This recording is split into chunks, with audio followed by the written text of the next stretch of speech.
جلد نمبر 2 صفحہ نمبر 36 پر موجود ہے. جس دین اسلام کی تبلیغ بت کریں اس دین کو بتاؤ مجھے مٹایا جا سکتا ہے؟ اس دین اسلام کو ختم کیا جا سکتا ہے بنا؟ اور اس کو نہیں کوئی بھی ختم کر سکتا. انسان کوئی بھی اسلام کی تبلیغ نہ کرے، اللہ اپنے دین کا کام جس سے چاہے لے سکتا ہے.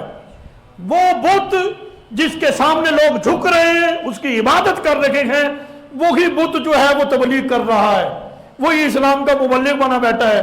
وہ کہتا ہے جاؤ اس نبی کے پاس، ان کا کلمہ پڑھو، اور جس نبی کے بارگاہ میں وہ نبی تمہیں جھکائے تم نے اسی رب کو سجدہ کرنا ہے، مجھے نہیں کرنا. انہوں نے بت کو توڑا، اپنی اونٹنی پہ بیٹھے مکہ کی طرف سفر شروع کر دیا. جب پہنچے، ہم تو راویوں کے چکر میں پڑے ہوئے ہیں، راوی کیسا ہے، راوی ٹھیک ہے کہ کوئی نہیں، ہم تو اسی بحث سے نہیں نکل پاتے. جن کو اللہ ایمان کی دولت عطا فرمائے، وہ جس طرح گئے حضور علیہ السلام کو جیسے دیکھا، دیکھتے ہی حضور علیہ السلام پر ایمان لے آئے. نہ کوئی معجزہ طلب کیا، نہ کوئی مطالبہ کیا، جاتے ہی میرے آقا علیہ السلام پر ایمان لائے اور کہا کہ میں بت کی دعوت پر آپ پر ایمان لایا ہوں، بت کی عبادت پر دعوت پر میں ایمان لے کر آیا ہوں. وہ صحابی رسول بن گئے.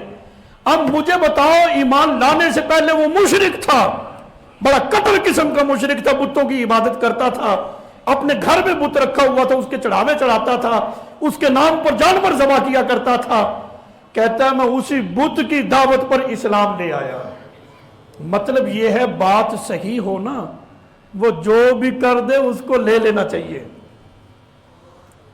اللہ اکبر. مال غنیمت پر میرے آقا علیہ السلام نے ایک صحابی کی ڈیوٹی لگا دی. فرمایا خیال کرنا رات چور آئے گا. رات چور آیا، پکڑ لیا. اس نے منت سماجی کی، بہت غریب ہوں چھوڑ دو مجھے. ترس آ گیا، صحابی کو چھوڑ دیا. صبح کو میرے آقا نے پوچھا رات والے چور کا کیا بنا؟ کہتے آیا تھا، پکڑ بھی لیا تھا، ترس آ گیا، بڑے منت ترلے بڑے واسطے دے رہا تھا، میں نے چھوڑ دیا. فرمایا اچھا خیال کرنا آج پھر آئے گا. وہ گھات میں رہے صحابی رسول، وہ جیسے آیا پھر پکڑ لیا. اس نے پھر منت سماجی کی، بہت غریب ہوں. بالآخر میں یہاں پر ایک ضمن یہ ذکر کر رہا ہوں، صحابی کو ترس آیا پھر چھوڑ دیا. رحم دل تھے. سرکار نے پوچھا رات والے چور کا کیا بنا؟ کہتے جی آیا تھا، بڑے ترلے کر رہا تھا، بس میں نے چھوڑ دیا. فرمایا خیال کرنا آج پھر آئے گا، آج پھر آئے گا. صحابی رسول گھات لگا کے بیٹھے، تیسرے دن آیا پھر پکڑ لیا. کہا کہ تو روزانے بہانے بناتا ہے پھر آ جاتا ہے. کہتا ہے کہ میں تمہیں ایک وظیفہ بتاتا ہوں، وہ عمل تم کر لینا، چور آئے گا ہی نہیں. اسے کہا تم آیت الکرسی پڑھ لیا کرو، چور نہیں آئے گا. اب اس نے وظیفہ بتایا تو صحابی نے پھر اس کو چھوڑ دیا، چلو اب آئے گا ہی نہیں، میں یہ پڑھ لیا کروں گا. صبح کو نبی پاک علیہ السلام کی بارگاہ میں حاضر ہوا، رات کا وقوع ذکر کیا اور کہا وہ ایک وظیفہ بتا گیا ہے کہ یہ پڑھ لیا کرو، چور نہیں آئے گا. میرے آقا علیہ السلام نے فرمایا آنے والا بندہ صحیح نہیں تھا، وہ شیطان تھا، لیکن بات صحیح کر گیا ہے. اگر بات شیطان کے منہ سے بھی صحیح نکل سکتی ہے اور اس کو بھی لیا جا سکتا ہے، میرے آقا علیہ السلام نے فرمایا بندہ صحیح نہیں بات صحیح ہے. تو اس کا مطلب یہ ہے کہ بات جو رسول اللہ کی محبت کی ہو، نبی کریم علیہ السلام کے دین کی ہو، وہ جہاں سے بھی ملے لے لینی چاہیے. یہ کیوں تم چکر بنا کر بیٹھے ہو؟ بخاری میں ہے، مسلم میں ہے. اور میں نے کہا دین کی بات جہاں سے بھی ملے، میرے آقا علیہ السلام نے فرمایا بندہ ٹھیک نہیں تھا، بات ٹھیک کر گیا ہے. اور حضرت یہ دیکھو نا، صحابی رسول حضرت مازن رضی اللہ تعالیٰ عنہ جو بت پرست تھے، ان کے ایمان کا سبب یہی بنا ہے کہ بت نے دعوت دی ان کو، تم ان کے پاس جاؤ. تو انہوں نے بت کی بات کو لیا کہ نہیں؟ بات یہ ہے کہ خیر کی بات کو لے لینا چاہیے، اس الجھن میں نہیں پڑنا چاہیے کہ یہ فلاں کتاب میں بھی ہے کہ نہیں. بس یہ بات میں سمجھانا چاہ رہا تھا اس موقع پر. خیر، وہ حضرت مازن جو ہے وہ رسول اللہ صلی اللہ علیہ وسلم پر ایمان لے آئے. کوئی معجزہ طلب نہیں کیا، کوئی مطالبہ نہیں، کوئی بات نہیں. ایمان لانے کے فوراً بات کہنے لگے، بات یہ میرے قبیلے میں بڑا قحط پڑ گیا ہے، ہم بہت کمزور ہو چکے ہیں، سب کچھ ہمارا جو ہے وہ فنا ہوتا جا رہا ہے، آپ دعا کریں خوشحالی آ جائے میرے قبیلے میں۔ نمبر 2، میں بڑا گناہ گار ہوں، شراب کا عادی ہوں، ایسی عادت ہے یہ چھوٹ نہیں سکتی۔ عورتوں کے ناچ گانے کا میں بڑا شوقین ہوں، عورتوں کا دھندا کرتا ہوں، یہ عادت مجھ سے چھوٹتی نہیں۔ یہ بھی دعا فرما دیں، اور دعا کریں اللہ مجھے نیک بیٹا بھی دے دیں، اولاد بھی ان کے پاس نہیں تھی۔ میرے آقا علیہ الصلوۃ والسلام نے دعا کی، اللہ مازن کو تلاوت قرآن کا شوق عطا فرما دے۔ اچھا، اس نے عرض کیا کی تھی کہ میں شراب کا عادی ہوں، عورتوں کے ناچ گانوں میں رہتا ہوں، عورتوں کا دھندا کرتا ہوں، یہ بری عادت مجھ سے جاتی نہیں، دعا کریں۔ میرے آقا علیہ السلام نے کیا فرمایا؟ اللہ اس کو تلاوت قرآن کا ذوق عطا فرما دے۔ تلاوت قرآن کا ذوق ایسا ہے کہ ہر برائی نکل جاتی ہے قرآن کی برکت سے۔ فرمایا اللہ مازن کو حیا عطا فرما اور اس کو نیک بیٹا بھی عطا فرما دے۔ حضرت مازن کہتے ہیں کتنے سمجھدار تھے، جیسے ایمان لائے ساتھ اپنا علاج بھی کروا لیا سرکار سے، حضور علیہ السلام سے اپنی حاجت روائی، اپنی مشکل کشائی بھی کروائی اس صحابی رسول نے۔ اگر غیر خدا سے اپنی حاجت کا طلب کرنا یہ درست نہ ہوتا تو میرے آقا علیہ السلام منع کر دیتے کہ یہ چیز تم اللہ سے مانگو، لیکن میرے آقا علیہ السلام نے قبیلے کی خوشحالی عطا فرمائی، جو بری عادات تھی اس سے بھی نجات دلوائی، اور اللہ کی بارگاہ سے بیٹا بھی عطا کیا۔ کہتے ہیں کہ سب کچھ مل گیا، میں نے 4 آزاد عورتوں سے نکاح کیا اور اللہ نے مجھے بیٹا بھی عطا کر دیا تھا۔ یہ ہے نبی پاک علیہ السلام کی محبت، کہ جس کو یہ نصیب ہو جائے تو پھر دنیا کی ہر شے اس کے قدموں میں ہوتی ہے۔ سب سے بنیادی چیز کریم آقا علیہ السلام کی محبت ہے۔ اب اگلی روایت جو میں آپ کے سامنے ذکر کرنے لگا ہوں یہ مشکات شریف سے ہے۔ ایک چرواہا، یہودی چرواہا اپنی بکریاں چرا رہا تھا، بھیڑیا آیا، اس نے دا لگا کے ایک بکری کو پکڑا اور دوڑا۔ وہ جو چرواہا تھا یہودی، وہ اس بھیڑیے کے پیچھے اس نے اپنی بکری واپس لے لی۔ اس بھیڑیے کو بڑا دکھ لگا، وہ ایک پہاڑ کی چوٹی پہ جا کے کھڑا ہو گیا اور خطاب کر رہا ہے اس چرواہے سے، او چرواہے سن، تجھے شرم نہیں آتی؟ اللہ نے مجھے رزق دیا تھا، تو نے میرا رزق چھین لیا۔ اب وہ چرواہا بڑا متعجب ہوا، بھیڑیے کلام کرتے کبھی دیکھے نہیں، یہ کیسا ہے بھیڑیا ہے، یہ باتیں کر رہا ہے، تقریر کر رہا ہے، مجھ سے جھگڑا کر رہا ہے، اور تجھے شرم نہیں آتی؟ اللہ نے مجھے رزق دیا تھا، تو نے میرا رزق مجھ سے چھین لیا ہے۔ کہتا تو عجیب ہے، چوری کرتا ہے، چوری اوپر سے سینہ چوری، اور بھیڑیے تو کلام کرتے ہی نہیں، یہ تو بڑی تعجب کی بات ہے، تو کلام کر رہا ہے۔ وہ بھیڑیا کہنے لگا یہ کوئی تعجب کی بات ہے، میں اس سے بڑھ کر تجھے تعجب کی بات بتاتا ہوں۔ یہ جو 2 کھجوریں ہیں نا، ان کے نیچے جو 2 وادیوں کے درمیان ایسی ذات تشریف فرما ہیں جو ما کانا ما یکون کی خبریں دیتی ہے۔ ما کانا سے مراد وہ بھیڑیا کہہ رہا ہے، یہ مشکات شریف میں حدیث نہ ہو اس بات کا میں ذمہ دار ہوں۔ کہتے ہیں ایسی ذات موجود ہے ان 2 کھجوروں کے سائے میں، 2 وادیوں کے نیچے، یہاں سائے میں تشریف فرما ہیں کہ وہ ما کانا کی بھی خبر دیتے ہیں، ما یکون کی بھی۔ ما کانا سے مراد جو گزر گیا ہے ان کی بھی خبریں دیتے ہیں، ما یکون سے مراد ہے کہ مستقبل میں جو کچھ ہوگا وہ اس کی بھی خبریں دیتی ہیں۔ گویا کہ وہ بھیڑیا کہنے لگا مجھے تو تجھ پہ تعجب ہو رہا ہے کہ اتنی بڑی ہستی یہاں موجود ہے اور تجھے پتہ ہی کوئی نہیں۔ تو وہ بڑا متعجب ہوا یہودی جو چرواہا تھا، کہتے کہاں پر؟ اس نے کہا یہیں پہ ہیں، تم جاؤ ادھر۔ کہتا چلا تو جاؤں، یہاں پر بکریوں کا رکھوالا کون ہوگا؟ اب وہی بھیڑیا جو پہلے چور بن کر آیا تھا کہنے لگا میں تجھے دعوت دے رہا ہوں دین کی، اسلام کی، تم جاؤ، تمہاری بکریوں کی نگرانی میں کرتا ہوں۔ یہ ہے دین کی برکت کہ چور بھی جو ہوتا ہے نا وہ بھی رکھوالا بن جاتا ہے۔ کہتے میں نے دعوت دی ہے، میری دعوت پہ تم جاتے ہو تو پھر پیچھے نگرانی تمہاری بکریوں کی میں کروں گا۔ اس یہودی کو بڑا تعجب ہوا تھا، اس نے کہا ٹھیک ہے تم میری بکریوں کو سنبھالو، میں چلتا ہوں۔ وہ جب سرکار علیہ الصلوۃ والسلام کی خدمت میں پہنچا، اس نے پہنچ کر کہا کہ میں آپ کے پاس تھا یہودی، میں آپ کے پاس ایویں نہیں آیا، ایک بھیڑیے کی دعوت پر آیا ہوں۔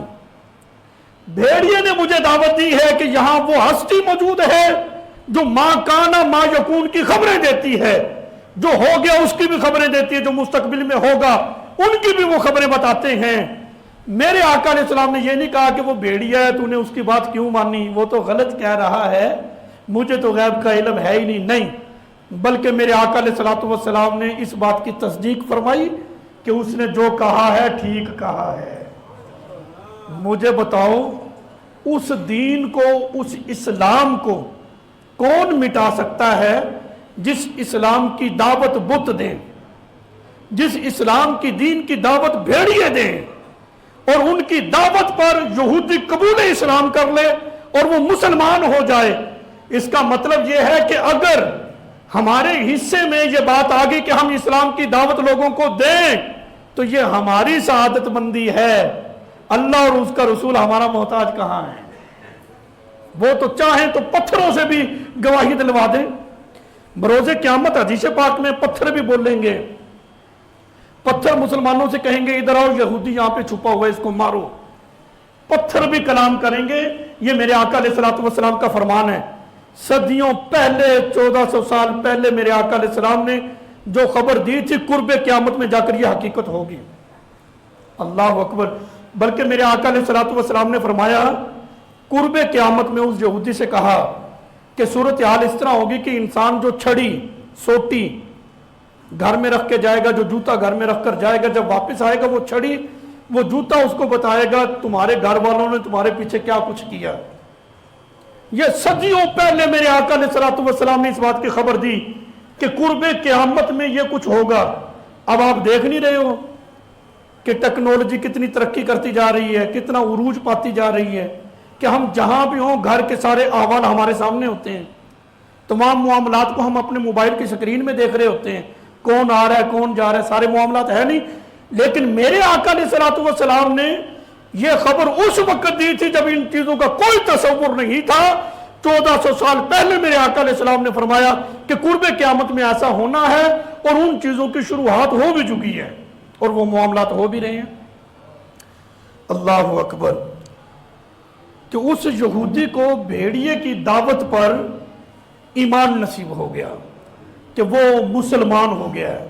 اللہ اکبر۔ ہم اس بات میں اپنی بہت بڑی سعادت مندی سمجھیں، اس کو اپنے لیے بوجھ نہ محسوس کیا کریں کہ میں لوگوں کو دین کی دعوت دوں، نماز کی دعوت دوں، خیر کی دعوت دوں، بھلائی کی، حضور کی سنت کے بارے میں اس کو دعوت دوں، بلکہ اس میں اپنی سعادت مندی سمجھو کہ اللہ نے ہمیں اس لائق سمجھا ہے کہ اپنے دین کی دعوت کے لیے ہمارا انتخاب کر دیا ہے۔ اس میں بھلائی ہماری ہے نا۔ اللہ اکبر۔ سرکار علیہ السلام کے غلام ابو رافع رضی اللہ تعالی عنہ، یہ ابو داؤد شریف کے اندر حدیث ابو رافع کو قریش مکہ نے ان کو ایک پیغام دے کر حضور کی بارگاہ میں بھیجا کہ یہ پیغام دے کر تم واپس آ جانا۔ وہ سمجھ رہے تھے واپس آئے گا، لیکن سرکار کی بارگاہ میں جو چلا جائے پھر حضور کا ہی ہو کے رہ جاتا ہے۔ اللہ اکبر۔ بس اس کے مقدر میں ایمان ہو صحیح۔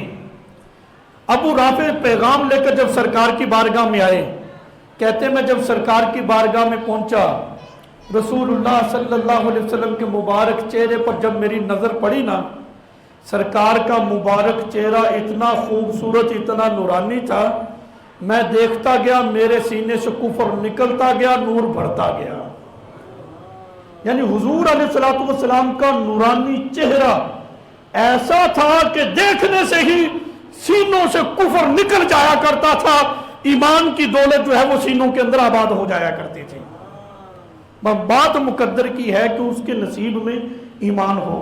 دیکھا تو ابو جہل نے بھی تھا، لیکن ایمان اس کو تو نصیب نہیں نہ ہوا۔ ایمان نصیب ہوا تو ابو بکر صدیق کو ہوا ہے، عمر فاروق کو ہوا ہے، عثمان غنی کو ہوا ہے، مولا علی المرتضیٰ رضی اللہ عنہم کو ہوا ہے، صحابہ کرام کو ہوا ہے۔ یہ دیکھیں سرکار کو دیکھ کر حضور کے ہی ہو گئے، اور وہ دیکھتا بھی رہا، اعتراض بھی کرتا رہا، معجزات اپنے آنکھوں کے سامنے دیکھے۔ اگر نبیوں بتاؤ میری مٹھی میں کیا ہے؟ میرے آقا نے فرمایا میں بتاؤں یا مٹھی والی چیز بتائے؟ کہا ہاں مٹھی والی چیز بتائے۔ بے جان کنکریوں نے رسول اللہ صلی اللہ علیہ وسلم کی شہادت کی گواہی دی، رسالت کی گواہی دی، اس کے باوجود بھی وہ ایمان نہ لایا، وجہ اس کے مقدر میں نہیں تھا۔ اور وہ صحابی رسول جن کا میں نے ذکر کیا کہ وہ ایک بت کی دعوت پر ایمان لے آئے، یہودی جو ہے وہ بھیڑیے کی دعوت پر حضور کی بارگاہ میں آیا اور حضور کے بارگاہ میں آ کر مسلمان ہو جاتا ہے، ایمان کی دولت سے مالا مال ہو جاتا ہے۔ بات یہ ہے کہ بات مقدر کی بھی ہے، نصیب کی بھی ہوتی ہے کہ جس کے مقدر میں ایمان ہے، جو میں نے آیت مقدسہ سورہ ابراہیم کی آیت نمبر 1 آپ کے سامنے ذکر کی تھی، الف لام را کتاب انزلناہ الیک لتخرج الناس من الظلمات الی النور، الف لام را کتاب، یہ کتاب ہے جس کو ہم نے آپ کی طرف نازل کیا ہے۔ یہ کاف ضمیر سے مراد نبی پاک علیہ السلام کی ذات ہے۔ اللہ فرماتا ہے محبوب یہ کتاب جو ہم نے آپ کی طرف نازل کی ہے پتہ کیوں کی ہے؟ لِتُخْرِجَ النَّاسَ مِنَ الظُّلُمَاتِ إِلَى النُّورِ، تاکہ آپ اس کتاب کے ذریعے لوگوں کو ظلمت کفر کے اندھیروں سے نکال کر ایمان کی روشنی ان کو عطا فرماتے ہیں۔ تو یہ تو نصوص قطعیہ سے ثابت ہے کہ میرے آقا علیہ السلام کے سبب سے اللہ نے ایمان کی دولت سے مالا مال فرمایا ہے۔ اور بہت سارے اصحاب رسول، کافی ساری ڈیٹیل تو میں نے آپ کے سامنے ذکر بھی کی ہے کہ جن کو ایمان حضور علیہ السلام کے سبب ہی نصیب ہوا ہے۔ لے جی میں بات کو ذرا اختتام کی طرف لے آؤں۔ اللہ اکبر اللہ اکبر۔ کریم آقا علیہ السلام کی انداز تربیت، جو ایک تربیت کا انداز تھا، جس انداز میں میرے آقا علیہ السلام نے تربیت کی تھی، وہ کمال ایک انداز تھا۔ یہ مسجد نبوی کے ساتھ ہے اصحاب صفہ۔